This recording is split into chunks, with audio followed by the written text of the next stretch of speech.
تلنگانہ بھر میں عید الفطر مذہبی جوش و جذبے کے ساتھ منائی گئی۔ ریاست تلنگانہ میں ہفتے کو رمضان المبارک کے اختتام پر عید الفطر مذہبی عقیدت و جوش و خروش کے ساتھ منائی گئی۔ ریاست تلنگانہ بھر کے عیدگاہوں اور مساجد میں خصوصی نمازیں ادا کی گئی، جن میں ہزاروں فرزندان اسلام نے صبح سویرے شرکت کی۔ سب سے بڑا اجتماع میر عالم عیدگاہ میں ہوا، جہاں تقریباً 2 لاکھ افراد نے نماز عید ادا کی۔ بڑے اجتماعات مکہ مسجد، مذہب ٹینک کے ہاکی گراؤنڈ اور شہر کے دیگر مساجد میں بھی دیکھنے کو ملے۔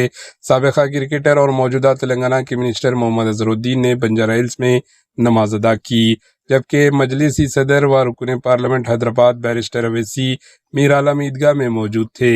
نماز کی امامت مذہبی رہنماؤں نے کی، جن میں مکہ مسجد کے خطیب مولانا حافظ مفتی رضوان قریشی شامل تھے۔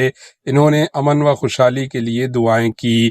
شہر خصوصاً چار مینار کے اطراف میں عید کی رونقیں دیکھنے کو ملی، بازاروں میں گہماگہمی رہی اور لوگ ایک دوسرے کو مبارکباد اور مٹھائیاں پیش کرتے رہے۔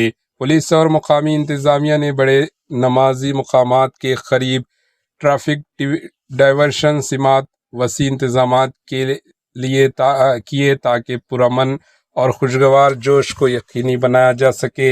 اسی طرح تلنگانہ کے ضلع وقار آباد، تانڈور، پرگی، کوڈنگل و سنگاریڈی ڈسٹرکٹ کے سداشیوا پیٹ، ظہیر آباد، کوہیر و دیگر تلنگانہ کے ہر گلی گاؤں کوچوں میں نماز عید ادا کی گئی۔ Bureau report, AHN news.